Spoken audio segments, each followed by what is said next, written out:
Hello and welcome to Class 2, first part of Philosophy 2010 Intro to Philosophy. Today we are going to be talking about arguments. Not the kind of arguments you have with people, but the kind of arguments you make when you want to support or back up your views.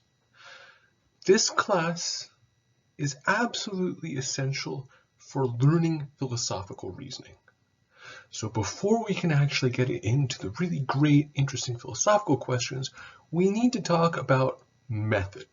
We need to talk about how we're going to come up with a rigorous answer or a rigorous way of inquiring into the topics and questions we raise. If you take other classes, you will talk about methodology in the beginning too. You take a social sciences class, you may talk about different types of research methods. You might talk about interviewing, or you might talk about using statistical information. If you take a chemistry class, you might talk about the design of chemistry experiments. Now, what we're doing here is a little bit more general than that. We're actually talking about the structure of rationality itself. And rationality paradigmatically, not exclusively, but paradigmatically consists of argumentation, of advancing claims that are backed up by reasons, evidence, and premises. This is the first part of a two-part video lecture. So in this first part, we're going to discuss the nature of argument itself. That means talking about what an argument is and is not, and it means talking about the parts of an argument. And we'll begin to talk about how to assess arguments. And then the second lecture, lecture 2B, will talk about first different types of arguments, and second, different ways of evaluating arguments. Ultimately, we want to talk about argumentation, the parts of argumentation, the types of arguments, so that we can get clearer on what makes for a good argument. That's the point of this whole discussion. We want to be able to assess and evaluate argumentation. Little side note before I go on, what we are doing here is an extremely compressed version of what you would get if you took Philosophy 2020 Critical Thinking. So we are doing a full class and basically just one class day or two video lectures. With that being said, critical thinking is not a prerequisite for this class. Don't stress out if you haven't taken it. There is a basic subject matter here that I think you will have no trouble getting after just one class. What's on the agenda then for this first video lecture, lecture 2A? Well, first we're going to define argument, and we're going to talk about the parts of an argument. Once we've done that, I will spend a little bit of time talking about the importance of argumentation. Why does it matter? What is the good that we are after, that we are striving for in argumentation? And then I am going to talk about statements. Statements are what arguments are composed out of, but it helps to spend a little bit of time talking about statements as such. And finally, we'll talk about how to object to an argument. And this is going to be crucial because every longer written assignment in this course is going to require you to consider an objection.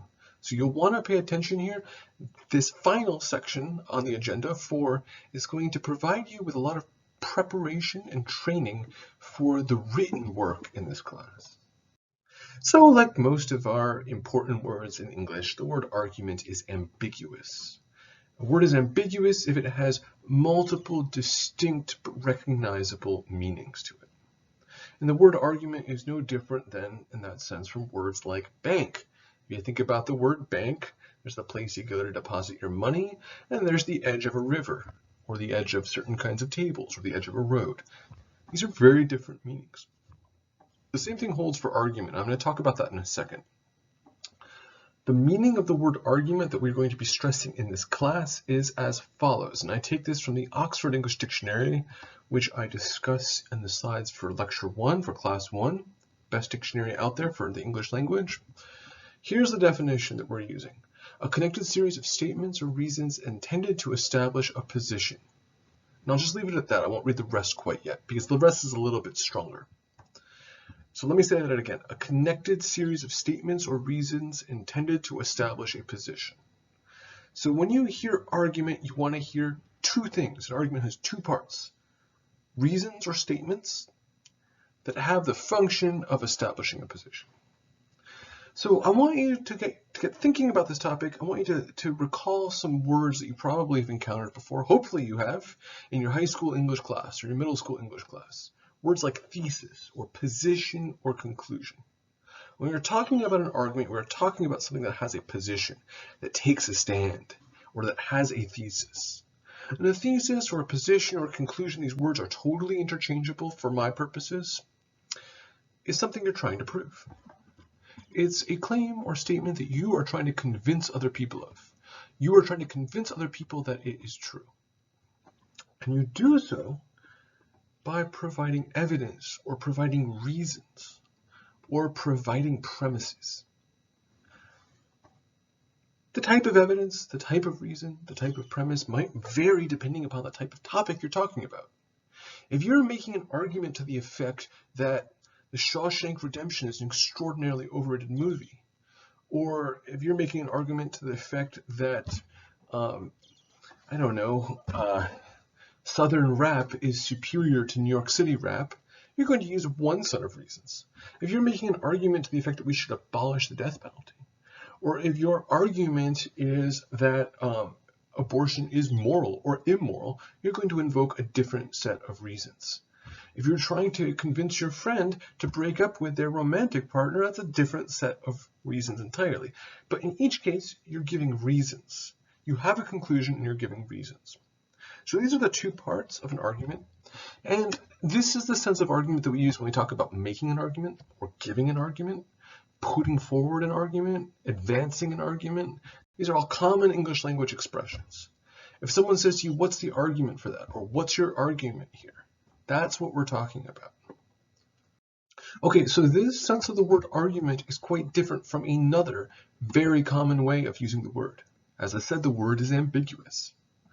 Sometimes we talk about having arguments or getting into arguments with people, right? You got into an argument with your mom or with your romantic partner or with your friends. That's not what we're talking about here. We're talking about the kinds of arguments you make or give or advance or put forward, not the kinds of arguments you have with people. It's the way you use the word, you say again, my argument is that. Now, when you have an argument with someone, you can give arguments, but sometimes when you have an argument with someone, you just end up in a shouting match or a quarrel. Again, the word argument is ambiguous, so we need to specify the meaning that we're using here. And in this course, the meaning we are using is the sense of a series of statements that are connected together in order to establish a position. This is really important. It may sound trivial, but trust me, I've taught this course many times, and I have noticed there are always a few students who seem to get tripped up on this word and think that we're talking about having arguments when we're talking about making arguments. So if you're at all confused, pause the video here, reflect on this, look at the two slides, the two sets of examples we have. You absolutely need to understand this before we go any further. And if you don't, you're really not going to be able to get what comes later in the course. If you have any additional confusions, please send me an email and talk to me. Again, I can't stress this enough. This is absolutely foundational. And I'm assuming henceforward that you understand this.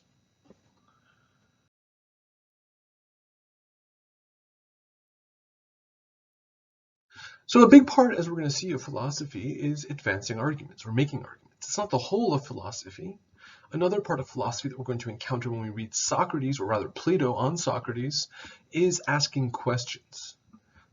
Good philosophers are really good at asking interesting, provocative questions. But they're also good at coming up with arguments that seek to answer those questions. So let's look at the components now of an argument in a little bit more detail. I like to think about a good argument as being like a well-made complex machine, right? Think about any well-made machine. Let's keep it simple. You might think about something like a door, or you might think about something like, say, a mechanical watch. It has parts, and the parts function together for some kind of common purpose, right? A well-made door has hinges, has a door itself, a doorknob, and they all function together to allow you to do something, namely open and shut the door. And if you've ever had a poorly made door or a poorly installed door, you typically can't carry out one of those functions. Or alternatively, you could compare a good argument to a chair. Think about a very simple chair like a stool. You have a seat, the thing you sit on, and you have the supports, the legs, as we typically say. Right? Now, all of these parts have to function together. They have to be properly fitted together. And if they are, you can do this amazing thing called sitting on a chair.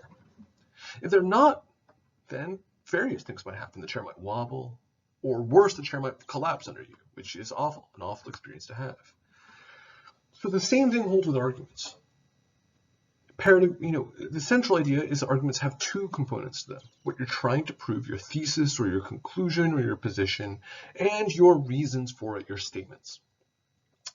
And they have to go well together.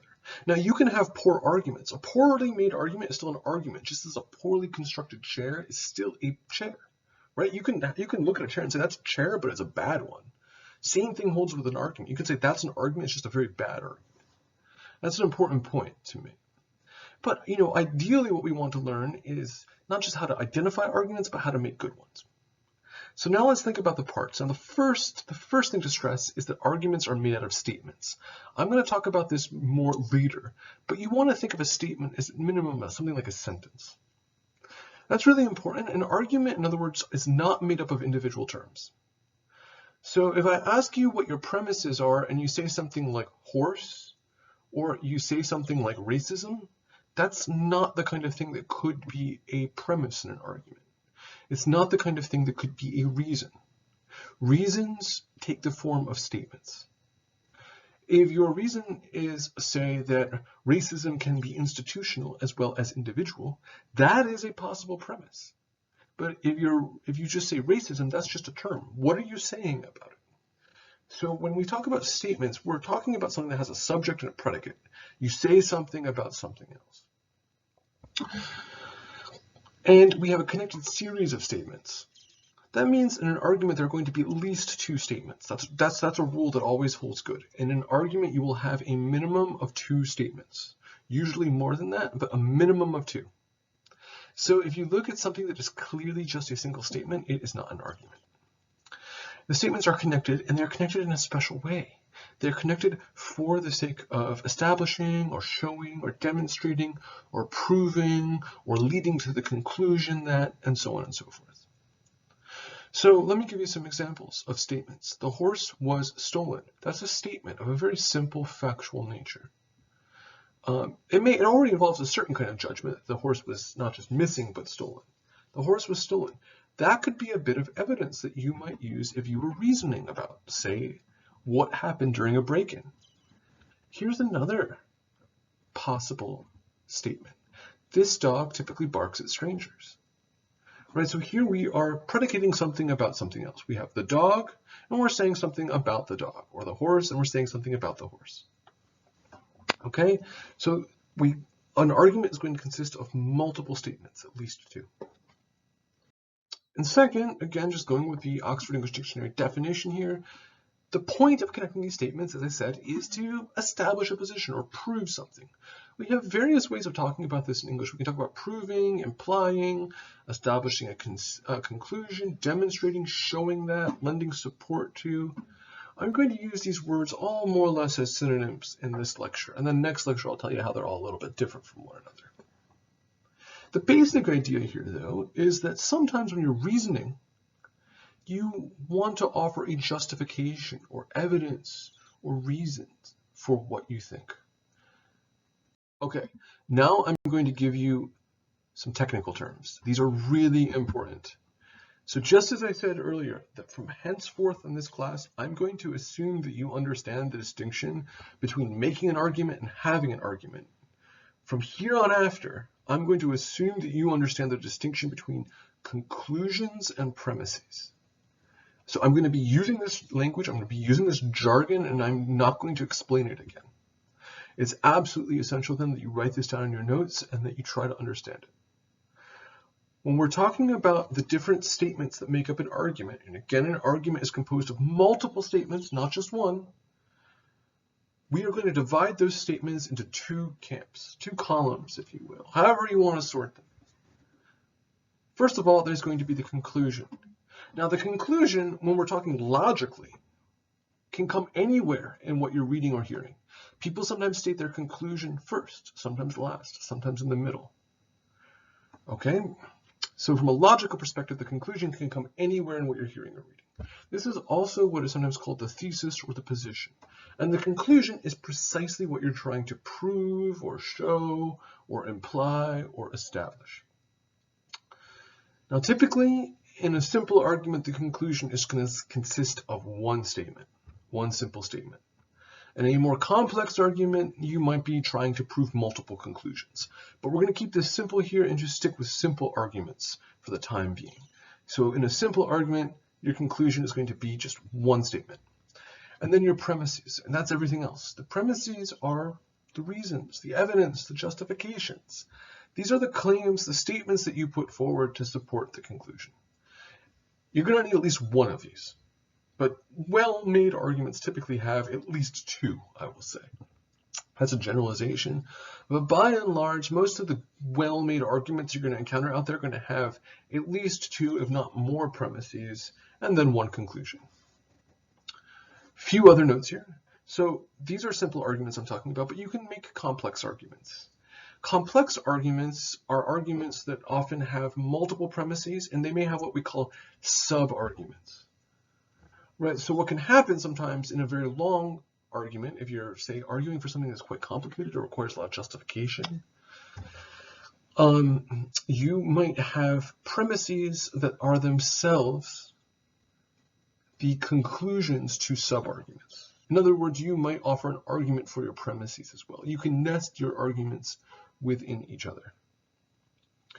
Just to give you a quick example of that, right? I often use the example of abortion, and I do that because it's a paradigmatically philosophical kind of discussion.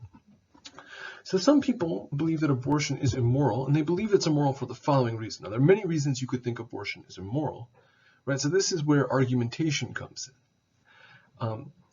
So let me give you an argument for why abortion is immoral. All killing of innocent persons is immoral. The fetus is in all cases an innocent person. So those are two premises right there. Therefore, abortion is immoral.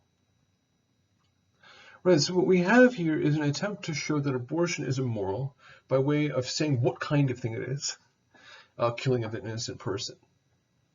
But that's not self-evident. We might need a sub-argument for the second premise there. In other words, you could imagine an argument then, or you can imagine someone saying, well, I don't agree with you that the fetus is a full moral person. Give me an argument for that. Give me an argument for your premise. And so you could try to make your argument more robust then by creating a sub-argument that intends to have as its conclusion the fetus is a full moral person or has full moral status. Okay, now if that last example I gave you threw you off at all, don't worry. We're going to consider many other arguments in the course of this lecture. Let me give you now a very simple argument, and it's one that most logic textbooks seem to open with. I'm going to do it too because I know it's cliche, but it's a great argument to consider. This is from Sir Arthur Conan Doyle's book, Memoirs of Sherlock Holmes. You've probably heard of Sherlock Holmes, hands down the most famous detective from detective fiction. So Conan Doyle wrote these books about 120 years ago, I think, various TV shows and movie adaptations since then. I don't remember the exact name of this story, but what the background here, right, is that Sherlock Holmes is the kind of old school detective who doesn't use any of this fancy pants forensic stuff. There's no CSI crap going on here. He just reasons through things. He goes to the site of the crime, he talks to some people, and then he thinks it through. And he draws out conclusions based upon his premises, based upon evidence he's gathered. And the conclusions are often surprising and wouldn't occur to us right away. So in this particular case, this is what we know. The Simpson incident had shown me that a dog was kept in the stables, and yet, though someone had been in and fetched out a horse, he had not barked enough to arouse the two lads in the loft. So this is what we know. There's a horse stable, and a horse has been stolen. We also know that there were two farmhands who slept in the stable. This was, again, it was 120 years ago, okay? And we know there was a dog in the stable as well. And we know that the dog didn't bark. These are our premises. And here we get a surprising conclusion based upon these premises. Obviously, says Sherlock Holmes, the midnight visitor, in other words, the thief, was someone whom the dog knew well. Why does he say that? Stay tuned. Okay, so what I'm going to do here is something you're going to see me do a lot in this course. It's something I'm going to encourage you to do as well. I'm going to reconstruct the argument. Now, when I say reconstruct, what I mean is just rebuild it. in simpler, more straightforward language. The whole idea of a logical reconstruction is to take something in regular discourse, written or oral, and represent it in a way that makes its logical structure clearer. Okay, so the way I like to do this is I like to write down a series of premises, and then I put the conclusion at the bottom. So P stands for premise, and I number them. That's important because we're going to want to refer to the premises by name later. So it's a kind of a shorthand. And then C stands for conclusion. And by the way, if there are sub-arguments, then I personally am in the habit of labeling the sub-conclusions, C1, C2, and then I write MC for the main conclusion, the main thesis. Now, but by the way, I mean, when you are reconstructing an argument, hands down, the first thing you always want to do is identify the conclusion. So even though I've written it last here, the first thing you want to do is identify the conclusion. And what you're going to find, I'll talk about this in a little bit, is that there are often conclusion indicator words. The author will, a good writer at least, a good writer, a good author will leave you clues about the conclusion.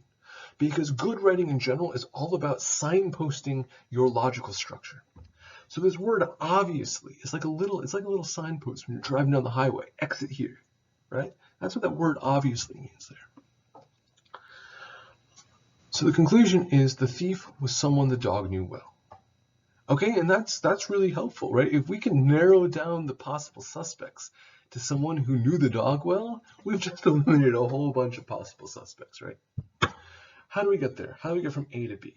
Well, let me list out the premises, right? So the premises, again, should be statements. They are the bits of evidence that are relevant to establishing the conclusion. Here's what we know. A horse has been stolen from the stable. A guard dog was kept in the stable, and the guard dog did not bark. Now, as you can see here, if we just have these three premises, it's not clear that they imply the conclusion. This is the way that we talk, by the way, we say, do the premises imply the conclusion, or do they establish or support the conclusion? Right? Just as we say, the legs of a chair can support or fail to support the seat, we can also say that about premises and conclusions. Do the premises properly support the conclusion? On their own, they would not, but there's actually what's called an implicit or missing premise here. You'll find this a lot. And so an implicit premise is just an assumption that hasn't been stated out loud, but that the argument relies on. We do this all the time. We all make use of implicit, unstated, often unconscious assumptions. And one of the tasks of higher education in general, and philosophy in particular, is to make the implicit explicit. There's a great philosopher, probably the most famous living philosopher in the United States, Robert Brandon, wrote like an 800-page book about 20, 30 years ago called Making It Explicit. You want to make those implicit assumptions explicit. All right, so what is the implicit premise here? I put it in brackets, P4. Guard dogs typically bark at strangers and typically do not bark at those they know well. Okay, and I say typically there because it's not always true, but if you have a guard dog, damn it, I mean, the whole point of a guard dog is to bark at a stranger, right? So this is pretty typical dog behavior, especially guard dog behavior. But guard dogs often don't bark at people they're very familiar with. Therefore, we conclude the thief was someone the dog knew well. So you see that taken together, those four premises do support the conclusion. Right? We know that a theft happened, first of all. We know there was a dog in the stable. We know the dog did not bark. We know that guard dogs typically do bark at strangers. And so we can conclude that since the guard dog did not bark, it's probable, it's likely that the dog knew the thief. Now, in all fairness, of course, every time I teach this class in person, someone raises their hand and says, well, my dog never barks at anyone, and I sympathize with that because my dog actually doesn't bark at people either. So it's possible that this dog is an outlier, or it's possible the dog was drugged or asleep or who knows what. The premises support the conclusion, but they don't make the conclusion necessary. The premises could all be true, and the conclusion in that previous argument could still turn out to be false. The important point, though, is all other things being equal, the premises make the conclusion quite likely. Given the premises, it seems reasonable to accept the conclusion. We're going to talk about this point I just made in the next lecture when we talk about the difference between inductive and deductive arguments. Okay, so I just gave you a very simple argument from a detective short story, right? And you know, if you want to get a good sense of what argumentation is, just watch any of the various adaptations of Sherlock Holmes to television, or actually my personal favorite for the last few years has been the Father Brown series the BBC put out some time ago. Father Brown was another one of these detective figures who also likes to reason his way instead of using forensic technology. Now let's consider a more complex argument. This is from a book called Origin of Species, which was published by someone named, you probably heard of him, Charles Darwin, in the middle of the 19th century. It's an absolutely groundbreaking book. Basically, the birth of modern biology comes from this book. And as a lot of people have pointed out, the whole argument is stated in very condensed form in just one long paragraph. So let me read it out to you quickly.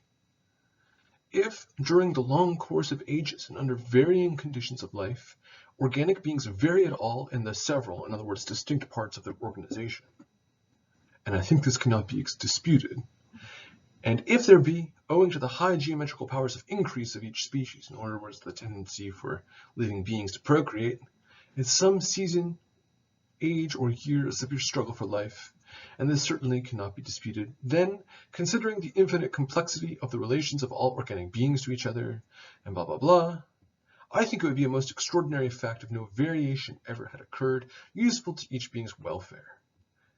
But if variations useful to any organic being do occur, assuredly individuals thus characterized will have the best chance of being preserved from the struggle for life, and from the strong principle of inheritance they will tend to produce offspring similarly characterized. This principle of preservation I have called, for the sake of brevity, natural selection. Right, so this is Darwin's argument in a nutshell for evolution by natural selection. And of course, the rest of the book gives us evidence that these premises are true, that living beings do tend to multiply beyond what the environment can support, that competition does occur between living beings over resources and habitat, that living beings vary over time, that the living beings have been around for a very long time, millions of years, and that some of these variations are passed down from parents to offspring. Okay, so I just wanted to give you a sense that of just first of all, how complex arguments can be. They don't have to be as simple as the one you saw in the previous slide. And also I want to give you a sense of how argumentation can work in a variety of fields. You can find argument not just in detective short stories, but you can find it, I mean, this is what the cutting edge of science is all about, producing arguments. It's what the cutting edge of philosophy is all about as well, as we're going to see. So I've introduced the notion of argument, and we've talked about the parts of arguments. Crucially, we've said arguments have premises and conclusions.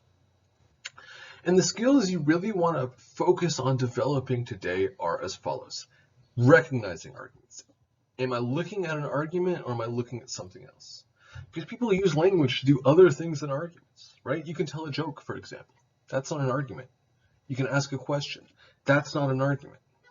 So you want to learn to recognize argument. And number two, you want to learn to recognize the parts of arguments. Identify the conclusion, identify the premises. Don't mix those two up. Okay, so sometimes it's really easy to do that. And sometimes it's not. And some people struggle with this more than others. That's okay. Practice makes perfect here. Let me give you some tips, some rules of thumb. There are some words out there that good writers typically use to help you figure out what their premises are and what their conclusion is. So here are some typical conclusion indicator words. Therefore, consequently, as far as adverbs go, or because you have to be careful with, because you can indicate premises as well. And then certain kinds of verbs, prove, show, demonstrate, conclude, all can tell you this is probably a conclusion. There are also premise indicator words, and you have to be careful with some of these, like because, as I said, can indicate either a conclusion or a premise. For, in the logical sense, not in the the conjunctive sense, not in the prepositional sense. I am against the death penalty, for it violates fundamental human rights. That's the sense of for that we're talking about here. If may sometimes indicate a premise as well, as on the assumption that follows from, may be inferred from, for this reason. These are all premise indicator words. So these are little clues you can look for. Now, caveat, big caveat, is that you won't always find these. Okay? Even the best writers don't always signpost their arguments well. And sometimes when you find them, they won't indicate an argument. There are a few exceptions here. So these are rules of thumb, as we say. They don't hold good always, but these are good clue words to look for. And as you become more advanced readers in college, you're going to develop laser vision for these kinds of words. You're going to look at a page, and you're not even going to see the regular words. These words are just going to jump out at you. That's one of the things you want to train yourself to do. To scan a page and find these kinds of argument indicator words really quickly. It will improve your reading comprehension dramatically. Okay, so here is your reflection post activity for the day. You need to go to the Daily News blog, and you want to click on the link there. I have that link actually as a clickable link in the discussion board itself. Philosophers On. This is a very prominent philosophy blog, and every now and then the moderator takes some controversial present issue and says, let me get 8 different academic philosophers, people with PhDs at various institutions who have different opinions on this topic, and let me get them all together and have them write really, really short blog posts giving arguments for their position. So there's one on abortion, I think there's one on sex and love. If I recall right, there's also one on artificial intelligence. There's a whole bunch of them, though. I just want you to choose one of the Philosophers On posts. You'll find them all under that link. I want you to read through everything on that page, and I want you to select one person's argument, and I want you to reconstruct it, and post your reconstruction to the discussion board. And once you've done that, and that doesn't have to be too long, these are short, so give a short reconstruction, conclusion, main premises. I want you to say, do you think the argument works? Do the premises support the conclusion, and are the premises true or correct? Now I want to talk a little bit about why argument matters. I have defined argument. I've talked about the parts of an argument. What's the point of arguing, you might ask? There are a few reasons you should be interested in argument. Reason number 1, Sherlock Holmes already showed this to us. Arguments can help us learn. A well-made argument, especially a well-made argument of a certain sort, which we'll talk about next lecture, can help you discover something that you didn't already know based upon what you already knew. So it can yield new knowledge. Given the premises that Sherlock Holmes considers, we arrive at a novel conclusion. We get one step closer to apprehending the thief. So that's reason number 1. Reason number 2, there's an almost moral aspect to argumentation. Arguments allow us to account for ourselves, account for our beliefs. And to see why this matters, consider a multiple choice exam. You've probably all had the experience of taking a multiple choice test and getting to a question you didn't know the answer to. And maybe if you were really lucky, you made a guess and got it right. You were accidentally right. Sometimes we can get things accidentally right. You can accidentally get the answer correct on an exam. You might accidentally arrive at a proper conclusion to a difficult moral problem. But there's a difference between being accidentally right and having justifications for your belief. We'll talk about this more when we get to knowledge as well. So arguments also help us account for what we believe or justify what we believe. And there's something really special about that. First of all, it guarantees that what we believe is not just accidental. And we do form a lot of our beliefs accidentally, right? I mean, think about all the beliefs you have that are just a sort of accidental byproduct of who you hang out with, or what your parents were like, or who you got exposed to as a kid, or what kind of media was in the background when you were growing up. Right? We want to go beyond just having accidental beliefs. We want to have beliefs that we can justify to ourselves. And this is the moral component, I think, as well. There's a communicative aspect here. When two people disagree with one another, can they do anything about it, aside from just shouting at each other? Well, they can offer each other reasons. And once you start doing that, you open the door for the resolution of disagreements and conflicts through nonviolent means. As people have said in the past, through the force of the better reason, rather than through the force of arms. Okay? So argumentation can help us learn, it can help us justify what we think, and it can also help us communicate with others and persuade others on the basis of non-manipulative processes, right? Because I can persuade someone by threatening them or scaring them or making them feel really guilty or ashamed, but that's not a good way to persuade someone. That's a manipulative way. So it allows us to go beyond, in other words, our immediate impressions of the world, the kind of immediate accidental beliefs we have, and develop more rigorous and justified, dare I say, rational beliefs about the world. In short, then, argumentation is a core component of rationality. And that's something we're going to explore much more in this course, the nature of rationality. But the basic building block is going to be argumentation. Now, section 3 of this lecture, statements. I like to spend a little bit more time here because I've realized over the years it's not obvious to people what we mean in philosophy when we say statement. So remember, an argument is composed of statements. And we say that some of those statements are in the premise camp and some are in the conclusion camp. But what exactly is a statement? This is actually a fairly technical and difficult question in philosophy of language.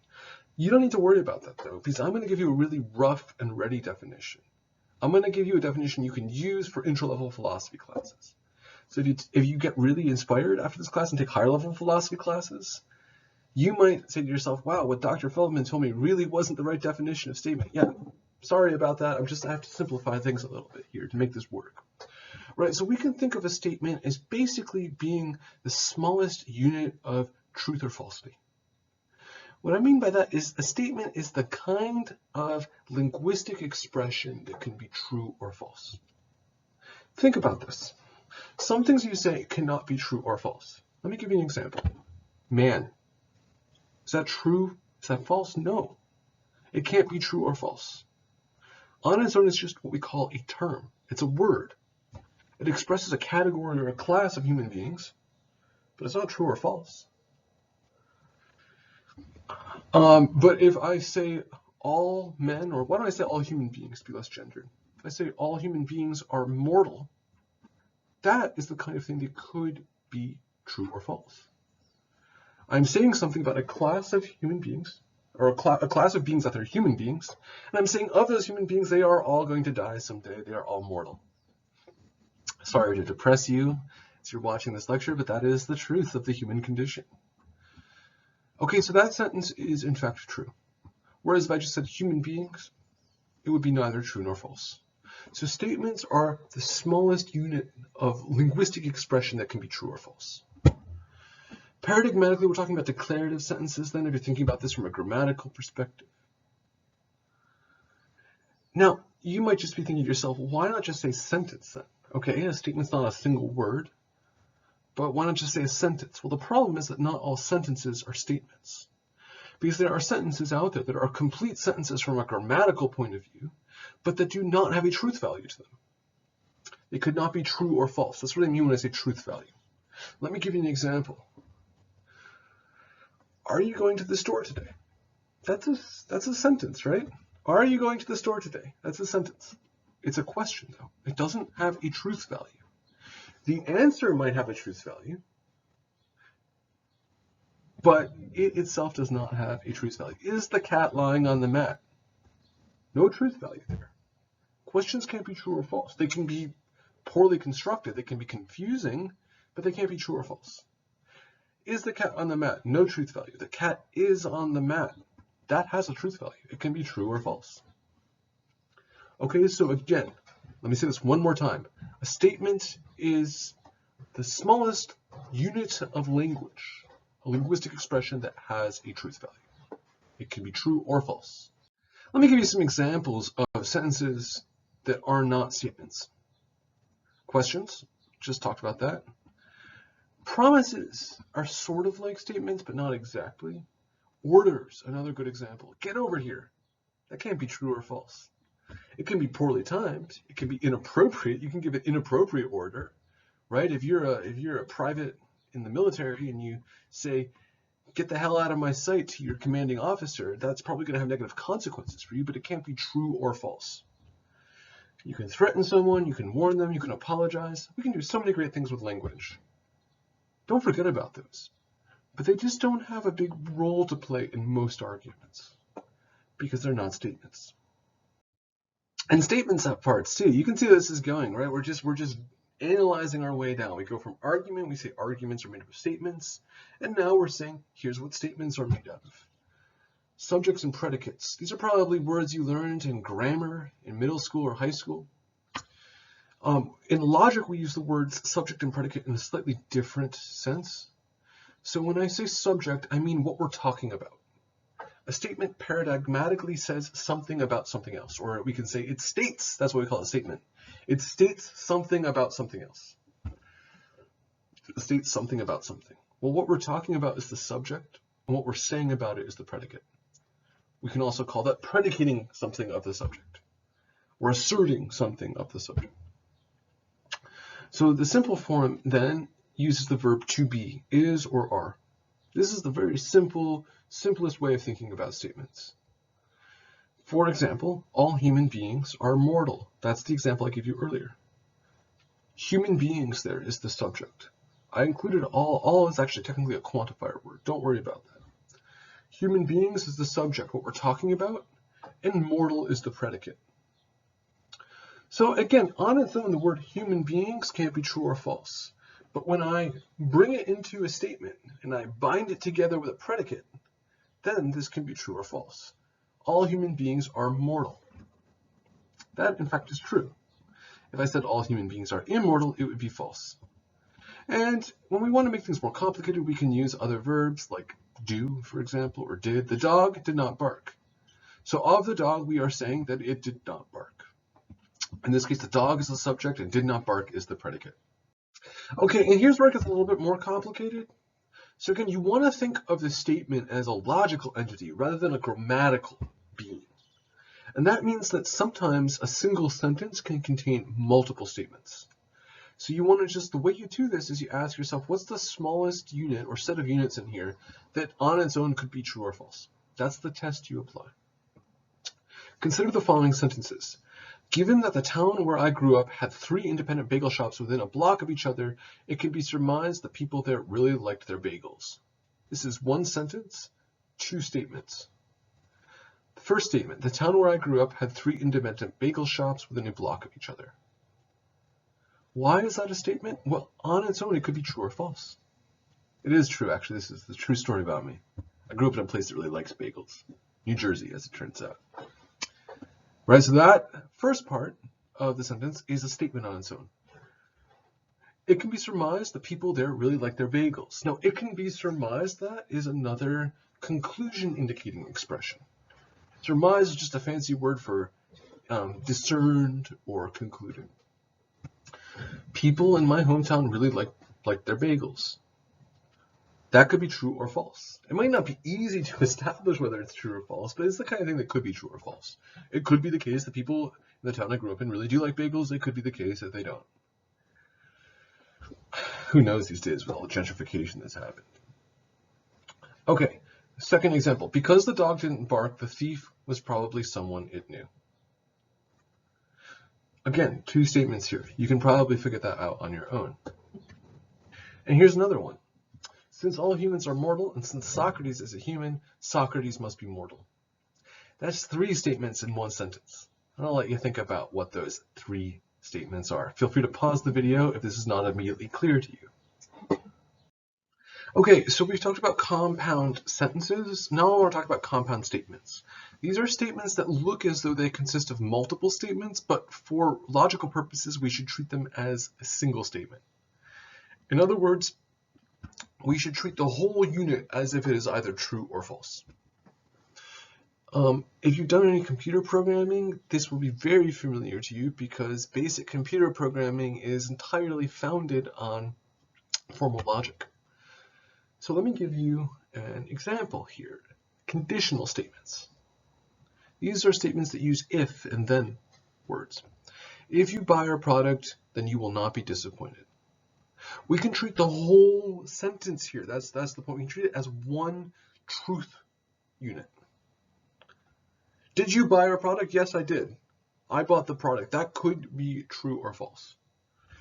But what could also be true or false is the conditional relationship asserted here between buying the product and not being disappointed. Because it might turn out to be false that if you buy the product, you will not be disappointed. You might buy the product and still hate your life in the world. Okay, so that's the first point I wanted to make, conditional statements. And similarly, you could talk about conjunctions, which use the word and disjunctions, which use the word or. Pittsburgh is located at the intersection of three rivers and it is in the state of Ohio. This whole compound statement is going to be true if and only if both of the parts are true. That's what and means. It's only true if both of the parts are true, both of the conjuncts, as we say. So it turns out to be false because Pittsburgh is not in fact in the state of Ohio, even though it is located at the intersection of three rivers. Either John gave a terrible performance or he faced an unusually hostile audience. That's a disjunction. It will be true if and only if at least one, a minimum of one of the two disjuncts is true. But if it turns out that there was some other reason for all the booing that occurred while John was performing, then, in other words, if both of the disjuncts are false, if he gave a great performance, and if he faced a very warm and friendly audience, then this disjunctive statement is as a whole false.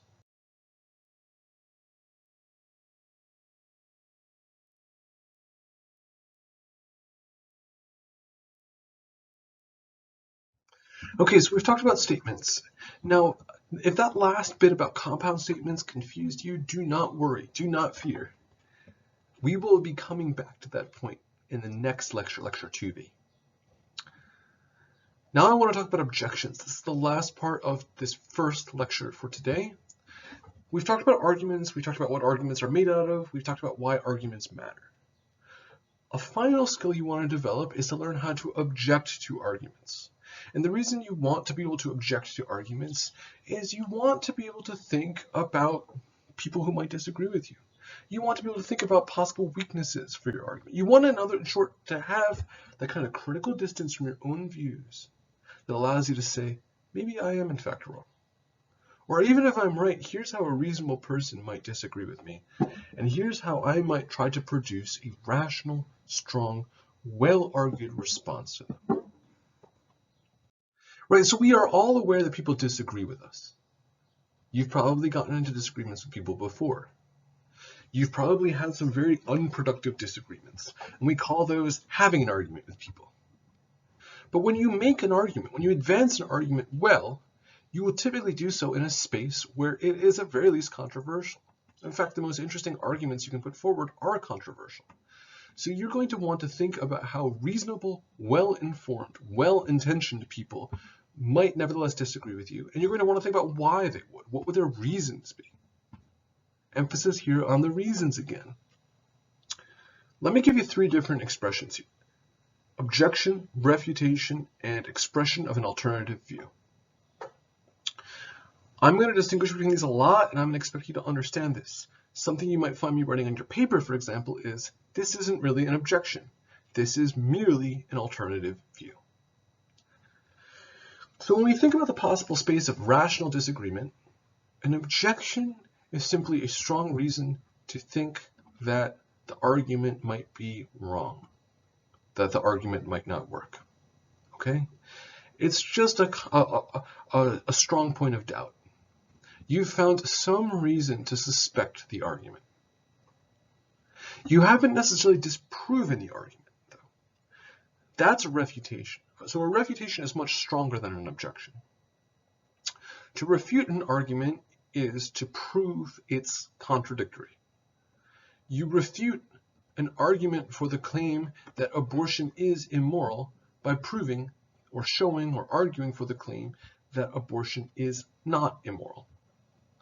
Or more precisely, you refute the claim that all abortions are immoral by proving that some abortions are not immoral. So a refutation is more like a counter-argument. It's much stronger than an objection. And finally, an expression of an alternative view consists of merely stating an opposing thesis. This is the most boring, uninteresting of the three. So it is no objection to someone to say, well, I hold a different view from you. All you're doing is stating, I don't agree with you. But that's not an argument. It gives us no reason to think that you're right and the other person is wrong. So you want to avoid merely expressing an alternative view. Always in this course, you want to give us an argument. You want to give some reasons. I found this on the internet. I don't know who this guy Paul Graham is.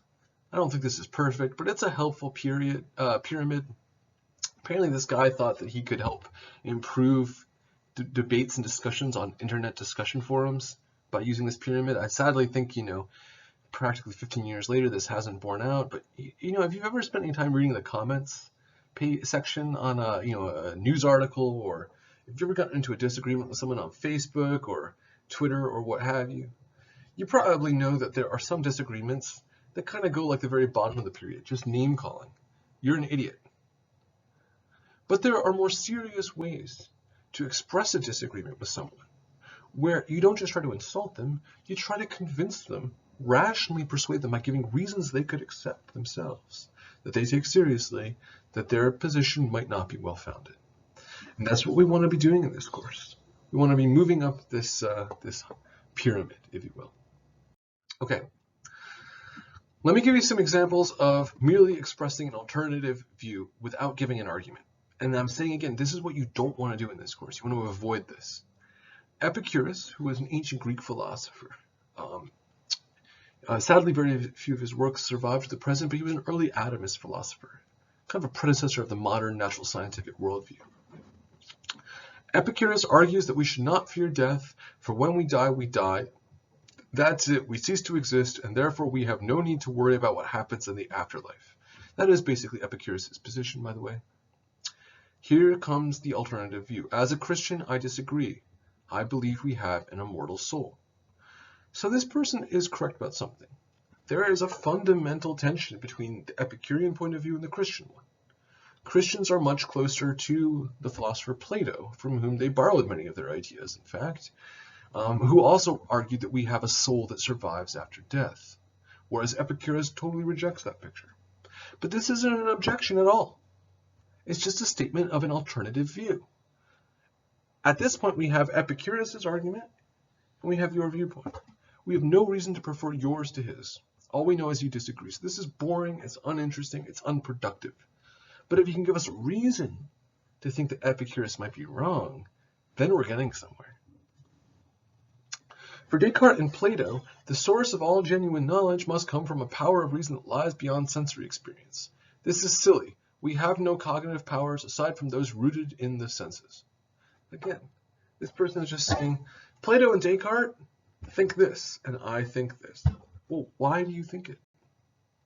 All right, so how do you actually do this? How do you go beyond just saying, this is what I think, or I don't agree, or me no like? How do you go from that to giving an objection? Well, I give you an exhaustive list of resources about how to do this in the course guide, pages I think 15 through 18. I hope that's still correct. Section 6D of the course guide will tell you how to do this. It's an art. You have to practice it though. But although it is an art that requires practice and patience, there are some techniques that make it much easier. First of all, you need to reconstruct the argument that you're objecting to. And the reason you do that is because once you've reconstructed it, it's much clearer what the rational structure is. You can find the weak points, so to speak, just as, looking at the blueprint of a building might make it much easier for you to find the structural weaknesses in a building. And then essentially what you want to do, it's really very simple. At the heart of the matter, objecting to an argument can only take two forms.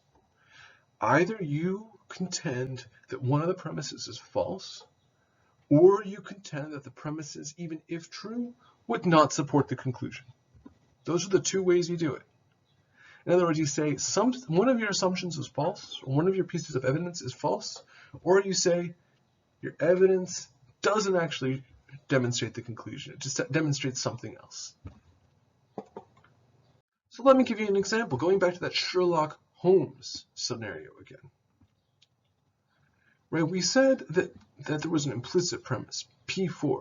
Guard dogs typically bark at strangers and typically do not bark at those they know well. If we wanted to object to this argument, we might give some reason to think that this dog is atypical.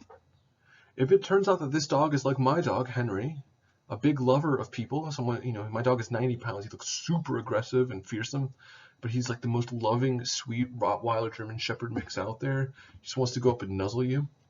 Right, so if the guard dog turns out to be like this, then premise 4 doesn't apply.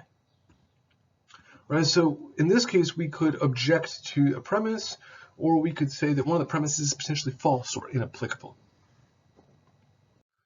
And the other way, which we're going to explore more in lecture 2b, the next part of this class, is to say that the argument is invalid, which is a technical term. In other words, to say that the argument's premises do not properly support the conclusion. But just to wrap it up here, what you need to take from this class. First of all, you need to understand the definition of argument. Arguments in the sense of what we make, what we advance, what we put forward. You need to be able to identify the two parts of an argument, the premises and the conclusion. And you need to be able to do this in practice, which is why I'm asking you to do that discussion board post, by the way. You also want to understand what a statement is, and you want to be able to distinguish between statements and other uses of language. And you want to have a basic grasp of the difference between objections, refutations, and expressions of alternative views. Finally, but we're going to talk about this more next lecture, you want to understand the two ways to object to an argument. Disproving one of the premises, or showing that the premises don't support the conclusion.